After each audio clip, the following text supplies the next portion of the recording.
അസ്സലാമു പ്രിയപ്പെട്ട മോമിനിങ്ങളെ, വെറും 5-10 മിനിറ്റ് കൊണ്ട് ഒരു കുടുംബത്തിന്റെ ജീവിത കഥയാണ് നിങ്ങളുടെ മുന്നിലെത്തുന്നത്.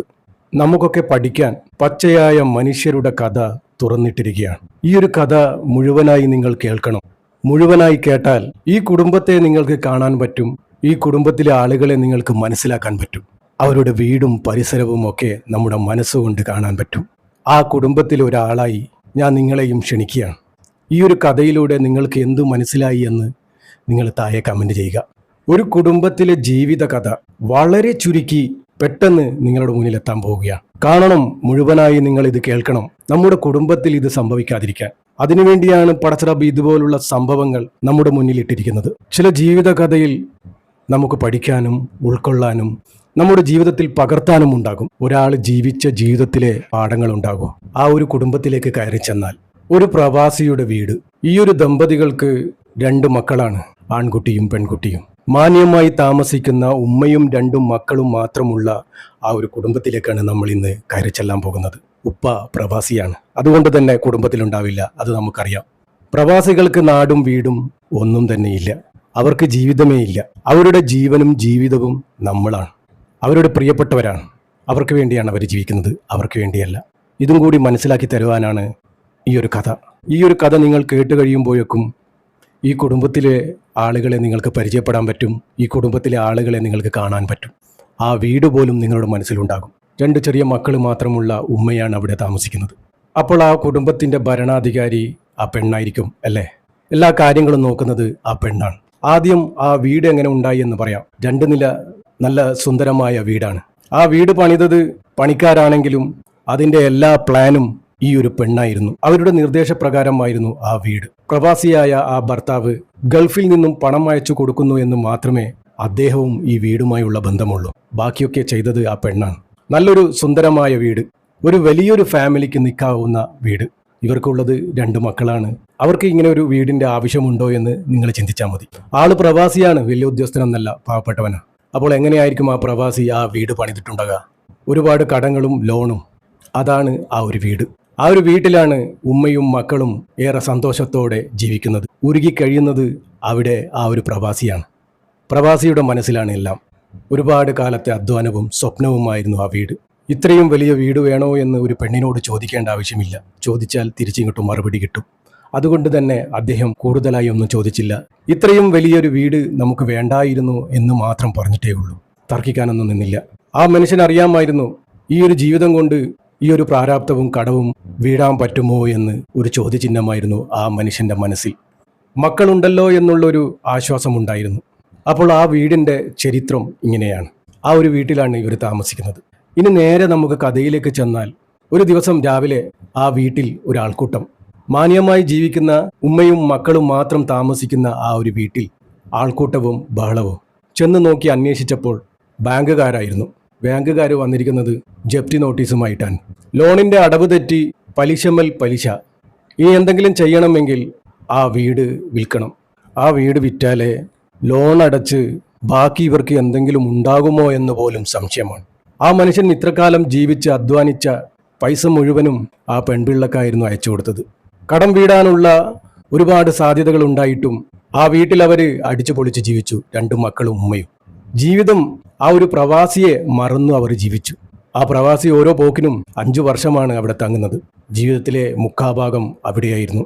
അവർ ആ വീട്ടിൽ ഒരുപാട് കാലം താമസിച്ചിട്ടും ആ മനുഷ്യൻ ഒരുപാട് കാലം പ്രവാസ ലോകത്ത് കഷ്ടപ്പെട്ടിട്ടും ഇവർക്ക് എങ്ങനെയാണ് ഈ ഒരു ഗതി വന്നത്? ആ വീട് വിൽക്കാൻ വെക്കുകയാണ്, വേറെ യാതൊരു വഴിയുമില്ല. രാവിലെ തന്നെ ആ വീട്ടിൽ വലിയൊരു പ്രശ്നം നടക്കുകയാണ്. ആരുമില്ലാത്ത കുടുംബമായതുകൊണ്ട് തന്നെ നാട്ടുകാർ ഇടപെട്ടു. അപ്പോഴാണ് സംഭവം മനസ്സിലാകുന്നത്. കാണാൻ ബംഗ്ലാവ് പോലത്തെ വീടും അവരുടെ സന്തോഷമുള്ള ജീവിതവും മാത്രവുമാണ് അവിടെയുള്ള നാട്ടുകാർ കണ്ടത്. ആ പ്രവാസ ലോകത്ത് നിന്നും കഷ്ടപ്പെടുന്ന ആ മനുഷ്യനെ ആരും കണ്ടില്ല. എന്നുവെച്ചാൽ ആ മനുഷ്യൻ ഈ നാട്ടിലില്ല. പിന്നെ എങ്ങനെയാണ് കാണാൻ പറ്റുക അല്ലേ? പ്രിയപ്പെട്ടവരെ, ഇത്രകാലം ആ മണലാരങ്ങളിൽ കഷ്ടപ്പെട്ടതൊക്കെ ആ കുടുംബത്തിലേക്ക് അയച്ചു കൊടുത്തിട്ടും ഈ പെൺപിള്ള ആ കടം വീടാനല്ല ശ്രമിച്ചത്, മക്കളുമായി അടിച്ചുപൊളിച്ച് ജീവിക്കാനാണ് ശ്രമിച്ചത്. ഒരു പെണ്ണും ഒരു ആൺകുട്ടിയുമാണ്.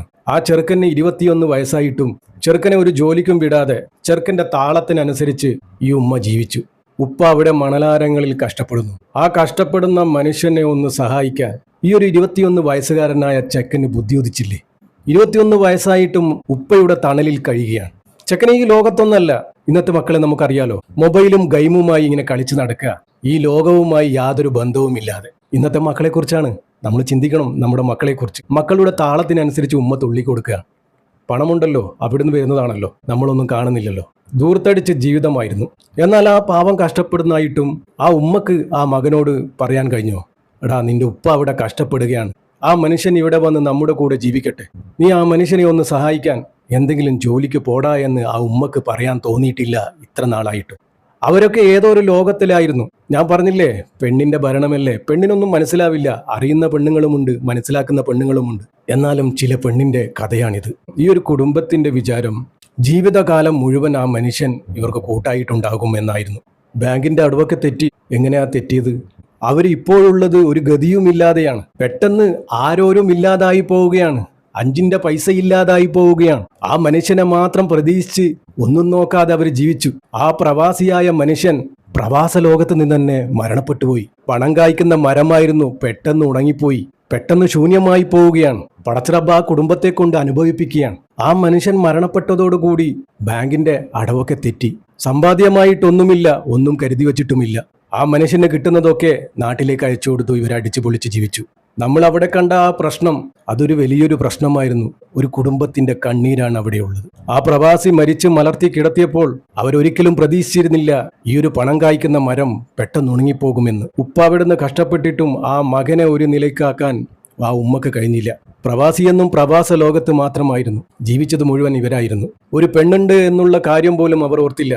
ആ ചെറുക്കനിനി അനുഭവിക്കാൻ പോവുകയാണ്. ഈ ലോകം എന്തെന്നറിയാതെ അഹങ്കാരത്തോടെ ജീവിക്കുകയായിരുന്നു ആ ഒരു 21 വയസ്സുകാരൻ. ഉപ്പയെക്കുറിച്ച് ഓർക്കാതെ, നാളെയെക്കുറിച്ച് ഓർക്കാതെ. പെട്ടെന്ന് ഉപ്പ മരണപ്പെട്ടു പോയപ്പോൾ കണ്ണു പൊട്ടിയതുപോലെ ആയി പോവുകയാണ്. അന്ധനായ ഇവർക്ക് എങ്ങനെ നടക്കണമെന്ന് പോലും അറിയില്ല.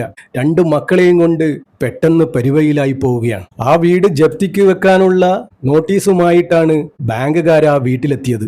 അപ്പോഴാണ് ഇവരുടെ കഥ നാട്ടുകാരറിയുന്നത്. ഇനി ആ വീട്ടിൽ അവർക്ക് താമസിക്കാനാവില്ല. ഇനി അവർ എന്തു ചെയ്യും? ആ ചെറുക്കനിനി അനുഭവിക്കാൻ പോവുകയാണ്. 21 വയസ്സായിട്ടും ഒരു ജോലിക്കും പോകാതെ, ലോകം എന്തെന്നറിയാതെ അടിച്ചു പൊളിച്ച് ജീവിച്ച ഇവർക്ക് കിട്ടിയ ശിക്ഷയാണിത്. ആ വീട് വിറ്റ് കിട്ടുന്ന ക്യാഷ് ബാങ്കിലെ ലോൺ അടക്കാനും ഇവരുടെ കടം വീടാനേ ഉള്ളൂ. ഇവർക്കിനി ഏക വഴി ഒരു വാടക വീട്ടിൽ താമസിക്കുക എന്ന് മാത്രമാണ്.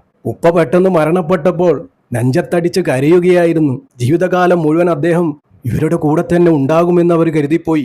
ഇവരുടെ ഒരു സംരക്ഷണം ഇവർ നോക്കിയില്ല. 10-30 വർഷം പ്രവാസിയായ ഈ മനുഷ്യന്റെ സമ്പാദ്യം മുഴുവൻ ഇവർ അടിച്ചു പൊളിച്ച് ജീവിച്ചു.